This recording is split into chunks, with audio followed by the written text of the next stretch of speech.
Cek cek, tes tes tes tes. Oke, sebetulnya nggak mau bahas si Coti ya, atau koin yang saya hold, tapi saya sekilas melihat pattern yang lumayan bagus gitu ya. Nah, jadi si Coti ini setelah kemarin mengalami penurunan yang sangat tajam berkat dia membentuk pola descending triangle ya.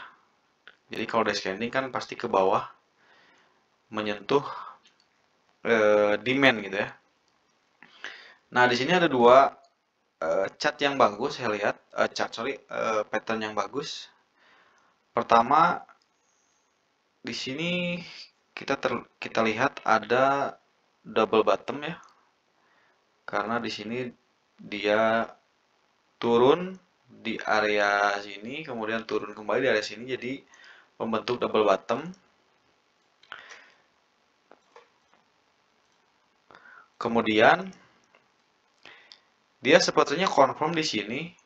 Selain double bottom, di sini ada saya melihat inverted head and shoulders.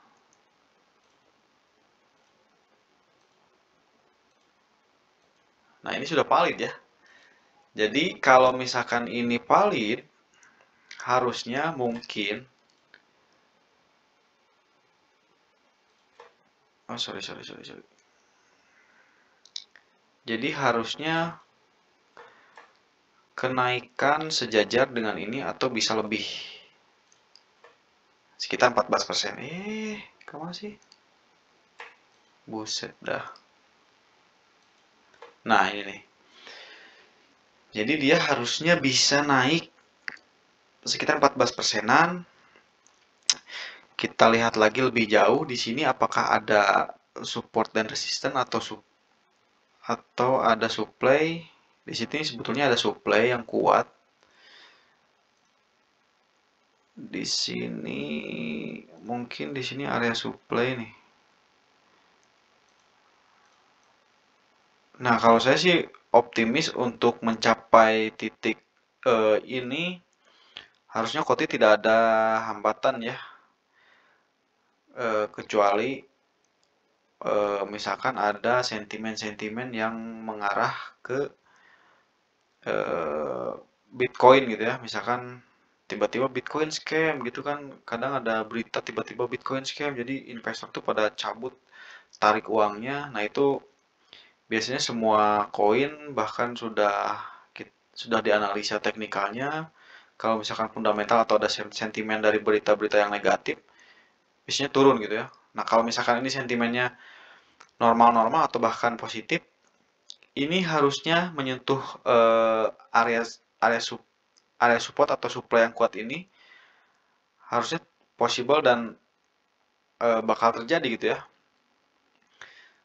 Nah, kalau misalkan terjadi, ini bahkan bisa naik lagi kalau misalkan dia breakout dari supportnya gitu ya. Kalau misalkan demand-nya tinggi, ini mungkin bisa break juga ke atau mengarah ke support ini nih. Kita tebelin.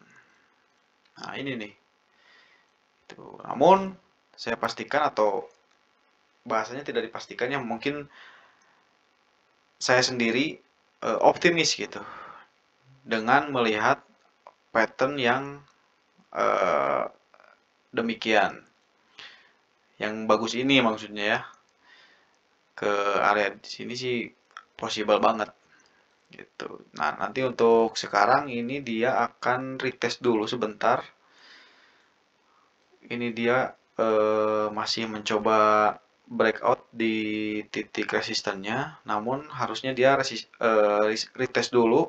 Dia akan turun dulu karena di indikator dia sudah area jenuh beli ya, atau di overbought. Jadi dia akan turun dulu sebentar. Mungkin sejajar dengan ini. Di sini ada support dikit, mungkin akan turun paling jauh segini gitu ya. Mungkin juga hanya weeknya saja. Kemudian dia akan meneruskan kenaikan sampai harusnya ya sampai sinilah area sini. Gitu. Jadi itu adalah market outlook dari Koti USDT. Ini adalah koin atau token yang saya hold gitu ya, bersama dengan Solana dan Render. Itu saya bocorkan saja. Oke, gitu aja sih. Saya mau curhat aja sih sebetulnya. Karena memang tadi nggak sengaja lihat pattern memang bagus untuk di hari ini. Itu aja. Sampai jumpa di video selanjutnya. Terima kasih. Assalamualaikum.